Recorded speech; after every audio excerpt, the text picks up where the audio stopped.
Now, our news in detail. 20 Burkina Faso nationals who were on board an OA bus with registration number GR6499 have been caught at the Babile Inland Post for entering Ghana through unapproved routes. They comprised of 18 males and 2 females with age ranging from 15 and 28. They were nabbed on Wednesday at the Babile Inland Checkpoint by vigilant immigration officers.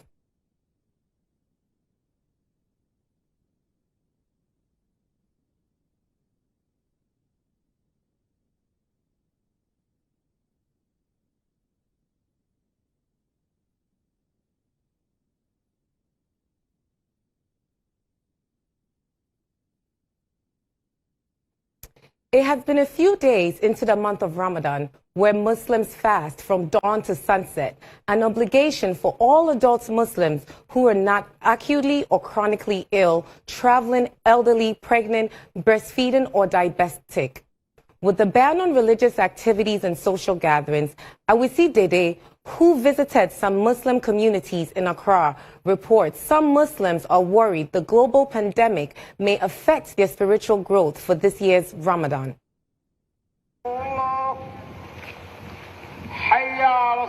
It is the 9th month of Ramadan on the Muslim calendar, and this period is an important one for all Muslims. Ramadan is the period where Muslims fast from dawn to sunset for a whole month, an obligation for all adult Muslims who are not acutely or chronically ill, traveling, elderly, pregnant, breastfeeding, diabetic, or menstruating. And for every staunch Muslim, fasting, praying, and the accompanying teachings are obligations in the holy month of Ramadan. They refrain from consuming food, drinking liquid, smoking, and engaging in sexual relations as they seek the face of Allah and entrench their faith in Him. Unlike other Ramadan periods, this year is quite different, as Muslims are forced to pray, observe the holy month in their homes and not in the mosque with others. Previously, Muslims would gather in close quarters or mosque for prayers and break their fast with friends and family. This is Abdul Rahman Abeka, who lives with his family and 3 children on this compound. Following the directives of the president, he now says his daily prayers in the living room with his family. Abdul tells the news team it is difficult to go through the fasting diligently because there is no moral support from the mosque calling for prayers.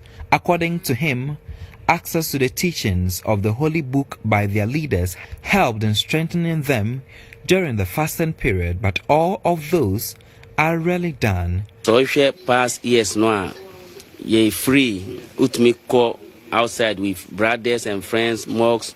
Yeah, sorry, you did together. But it's saying even our machikura at times, time of the best around machikura easy because one take nonsense to say past years no. This time they difficult to my. Abdul's wife, Hajia Rahinatu, has asked government to ease the rules and restrictions so Muslims can hold congregational prayers during the annual Ramadan ritual. We Muslims no bunu pa yenim say bibia obesro wanyankopo de unya nti anka yenko anka onjaye na yenko mosque no se social distance na all kan krampo ene yede begina mosque no so. The news team caught up with Sheikh Fonima Kusuntu Line, Sheikh Ridwan Suleiman, who said although this year's Ramadan may be observed differently, his faith in it still remains. It's different from the previous years because normally we don't do it that way. We used to come together because even in prayers when you come together, is better than doing it alone. The reward given to you doing it alone is quite different from doing it in a group.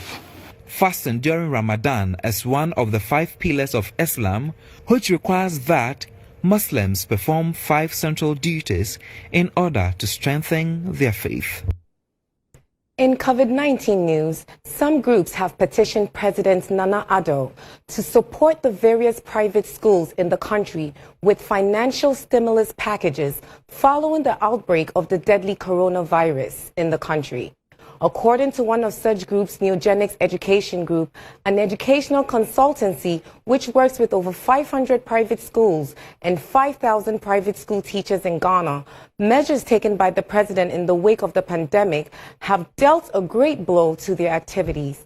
Following the lifting of the lockdown, the government emphasized that the ban on public gathering remains in force, including the shutdown of all educational institutions across the country. In a petition to the president, the group revealed that 80% of private school proprietors are unable to meet basic salaries of teachers and office staff of over 400,000. The statement further noted that parents are unwilling to pay outstanding fees from the previous term in 67% of private schools, as 85% of these institutions acquire virtual learning platforms and resources to continue educating children through distance learning.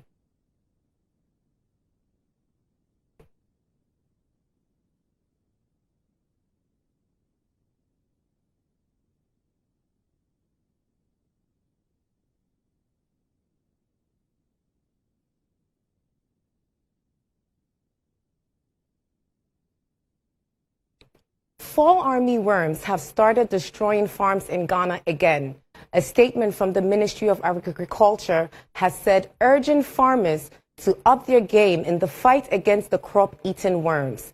The ministry said farmers would report signs of armyworm presence early for an action against them. The statement from the ministry said surveillance reports indicate pockets of full armyworm fall on maize planted in lowland and irrigated fields in districts in some parts of Ahafo, Ashanti, Bono East, Central, Eastern, Greater Accra, and Western regions. In Ghana, fall was first reported in the Yilo-Krobo district of the Eastern region in 2016. According to the ministry's website, the government, through the Ministry of Food and Agriculture, responded with a budget of GH 16 million cedis to fight the plague. Fall armyworm, known as fall, is a chronic pest in Eastern and Southern Africa and can cause severe damage to grass and forage crops. Its scientific name is derived from its feeding habits, Spodoptera frugiperda. The damage varies in appearance and severity according to the type of grass and management practices. The pest can wreak havoc on crops if left to multiply.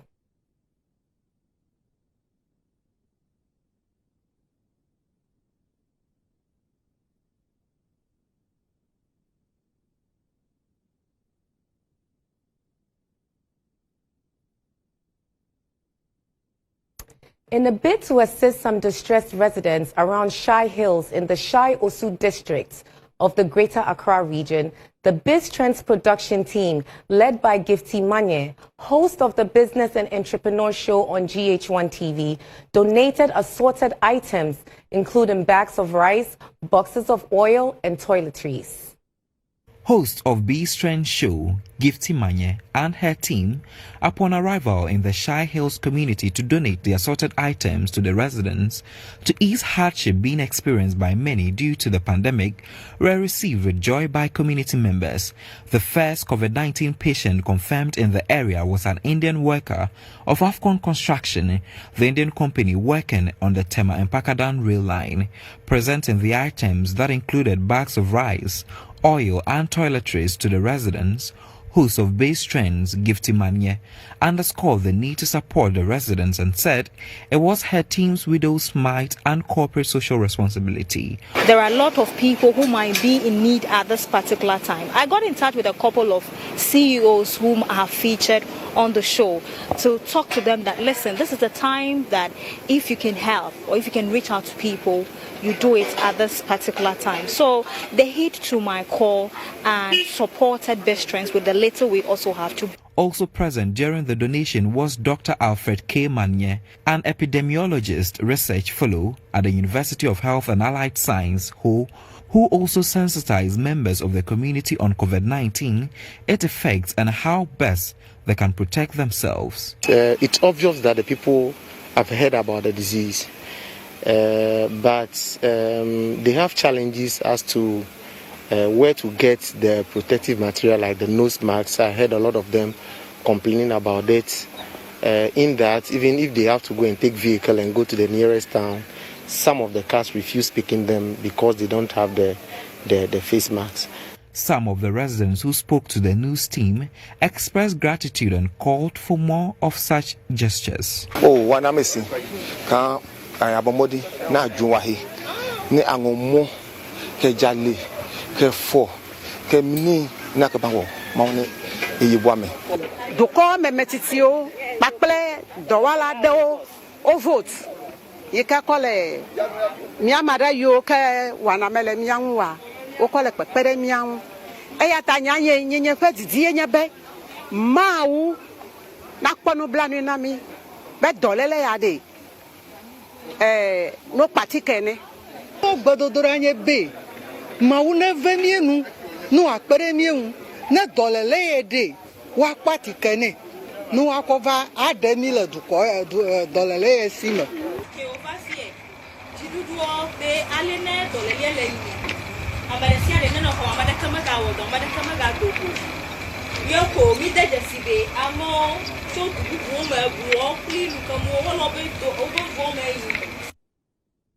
In business news, the Minister for Aviation, Kofi Adar, has hinted that the Ghana Airport Company Limited will resume domestic flight operations on Monday to ease the restriction of movement of people within the country.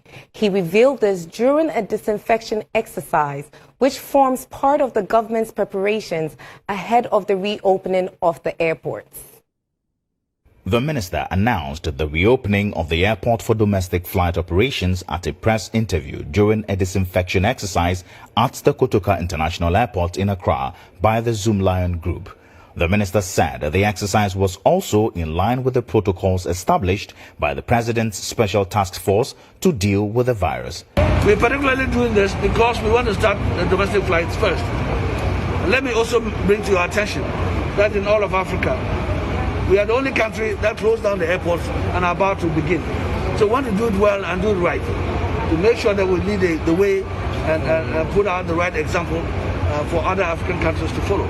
Ghana's airports were closed to human traffic or travels due to the outbreak of the coronavirus, except for the special flights that were evacuating passengers from different countries under the permission of the President and cargo planes transporting essential goods. He said the shipment of cargoes at the airport were ongoing because there is the need to bring in essential medical equipment to support the fight of the pandemic. For us to have closed down the airports, most African countries, and to start again, it's only Ghana that's prepared to start.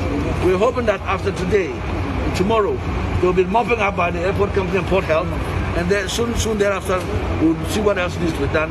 Perhaps getting towards the weekend, we'll now begin the domestic flights.